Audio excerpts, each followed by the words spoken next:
In the short run, stress is protection. What happens inside? There's a breakdown that's happening inside the body to free up energy for you to escape the situation. Bringing in the storage for your bones, bringing in the nutrients, the building tissues of your body comes through the gut. And the gut is turned off during the stress response because the body is going to conserve energy, and you're not going to be digesting and absorbing nutrients when you're in this stress zone. And the challenge is that once the body is holding pain, fear, and overwhelm from our past, it never got its reset. And so it gets stuck in the loop because it's still trying to complete this response that it had to being overwhelmed. And it loops between stress and the high energy state and then the shutdown, which is the low energy and the trauma state. And it literally loops between those two, Debbie, which means, like what you're saying, it never gets that time in the repair phase. It never gets that time in the building the bones. How do we get out of that loop? That is the work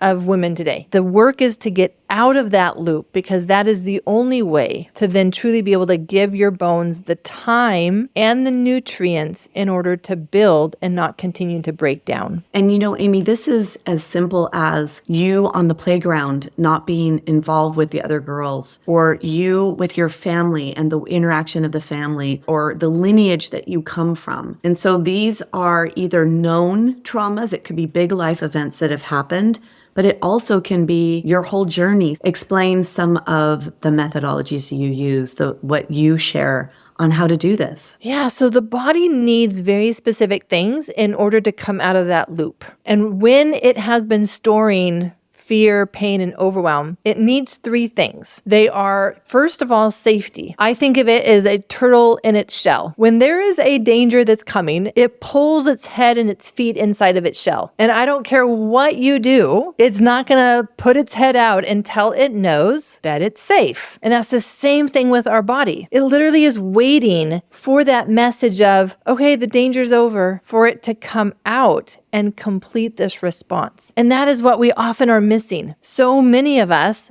don't even know that our body is still just that full inhalation, right? Like, there's danger. And then we're never getting the message that the danger's over. So we stay living like that. And so safety has to be one of the first things that we do. Everything else is based on safety. If our body doesn't feel safe, it won't even be able to accept the supplement protocols or the detox protocols or whatever else that we're trying to do to help our body, because it's still in danger mode. But then it's not just safety. What we learn from especially the animal kingdom is time. We do see some animals that they also go into this paralysis. They have this freeze response. You can think of opossums that just play dead. And their body is on a timer, meaning they can't just bounce out of it. Their body has to go through a process of, if it goes all the way into that playing dead, it needs time to reset. And so that would be another factor, is that we have to give that body time and feeling safe. This is not just telling ourselves that we're safe. This does not work with just saying mantras.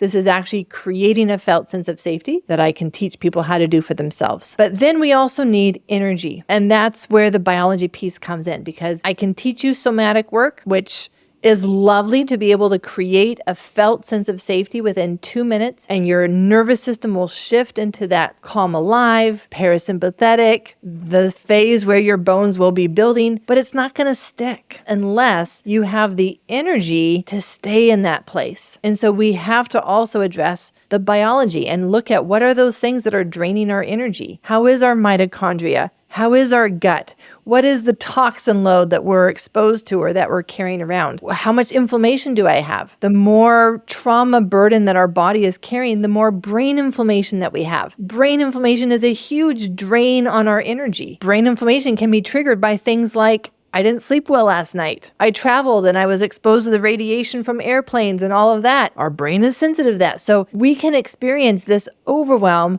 from non-emotional things and yet still feel that heaviness and that shutdown, because it's an energy problem. Trauma is an energy problem. And so those are the three things, Debbie, that the body needs to come out of that chronic trauma state: safety, time, and energy. But then when this happens, they start thinking that they've done something wrong. As the body comes out of the chronic overwhelm and shutdown place, it follows its steps back to where it was right before it went into that shutdown. And right before it went into shutdown, it was in stress mode. We know the 5 steps of the body's instinctual trauma response. Starts with a startle, and then stress, and then we hit the wall, meaning we become powerless, we feel trapped, there's nothing we can do. We freeze in that moment, realizing our powerlessness, and then we shut down, because it's better to conserve our energy than to use our energy like we do in the stress response. Our body walks that same path to get out of these states and to complete these responses. And so when we come out of chronic overwhelm, guess where we go? We go into stress. And now someone's feeling more anxious. Now someone's feeling angry and they think that they're doing something wrong. No, we have to go through that step to then get all the way back into that parasympathetic and calm alive and have it stick. And so this is what I do in my courses is I teach people how to work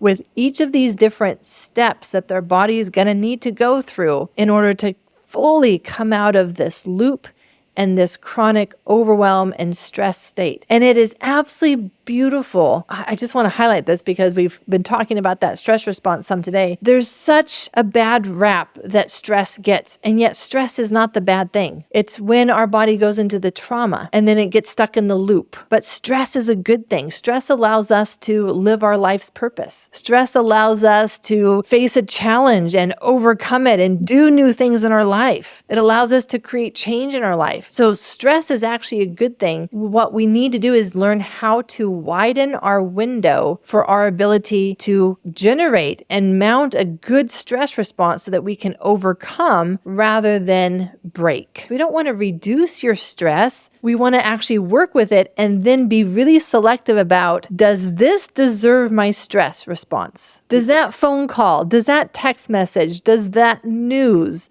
does that person really deserve my stress response? Because now my stress response is sacred. It's pulling minerals from my bones. It's shutting my digestive system down. It's raising my blood pressure, which is great if I am really wanting to overcome a challenge. But many times, this does not deserve my stress response. No, what we're trying to actually reduce is the overwhelm and come out of the overwhelm. We will come back into the stress response. And then as we learn to work with it, our body will start living more naturally and more time in that parasympathetic bone building phase. Something you just said, does this deserve my stress? I think that that is such a self-care, self-awareness piece for us to all have. Does this deserve my stress response? Does this deserve my body to go into a breakdown phase over? It's not just the conversation you have with someone that's stressful.